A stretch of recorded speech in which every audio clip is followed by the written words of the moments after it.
Një i dyshuar me inicialet LPK vazhdon të jetë në arrati. Ai arriti të ikë zyrtarëve policorë me vetur, teksa po tentonin të arrestonin Evranjevs për shkak të një urdhërese arresti ndaj tij.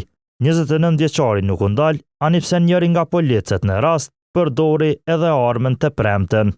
Sot rreth orës 12 në rrugën Fahri Fazlio, zyrtarët e njësisë për realizimin e urdhëresave kanë tentuar ta ndalonin personin e kërkuar, LPK, derisa ishte në një vetur në rrugën e sipërshënuar. I dyshuari ka refuzuar urdhërat policor dhe ka arritur të largohet, duke rrezikuar zyrtarët, njëri nga të cilët në përpjekje për ta ndaluar ka përdorur edhe armën zyrtare.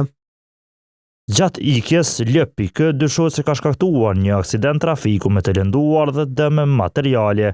Rasti është duke u hetuar. Shënjestër.net